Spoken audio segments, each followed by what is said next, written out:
সর্বনিম্নগত 18 বছর থেকে 35 বছর যাদের তাদেরকে নিয়ে কাজ করে বাংলাদেশ সরকার।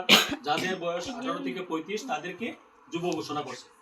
আমরা তোমাদের যে কাগজপত্র নিচ্ছি, কেউ 18 বছরের নিচে নাই, আবার কেউ 35 বছর উপর নাই।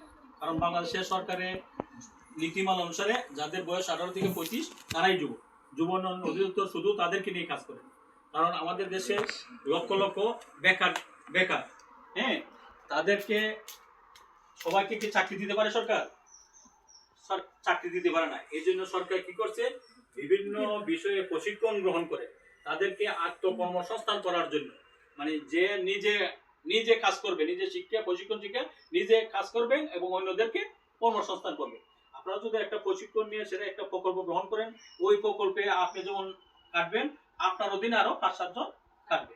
এই জন্য বেকার, কারণ এরপরে দেশের বেকারত্ব কমবে, দেশের পুষ্টির চাহিদা পূরণ হবে এবং দেশ অর্থনৈতিকভাবে সমৃদ্ধি অর্জন করবে।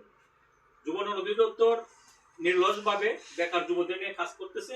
আমরা আপনাদেরকে এতটুকু সহযোগিতা করতে পারবো ইনশাল্লাহ। আপনারা যে প্রশিক্ষণ নিচ্ছেন, প্রশিক্ষণ নিয়ে শেষ যদি আপনারা প্রকল্প গ্রহণ করেন, আর্থিক যে সহযোগিতা লাগে, আর্থিক সহযোগিতা লাগলে আমাকে বলবেন, আমি ইনশাল্লাহ আপনাদের প্রকল্প গ্রহণ করতে হবে। প্রকল্প গ্রহণ করলে আমি যাচাই বাছাই করে আপনাদেরকে এই আর্থিক সহযোগিতা দেওয়ার এই আত্মবিশ্বাস এটা আমার আছে, এটা আমার মাধ্যমে এটা আমি করবো, বুঝছেন?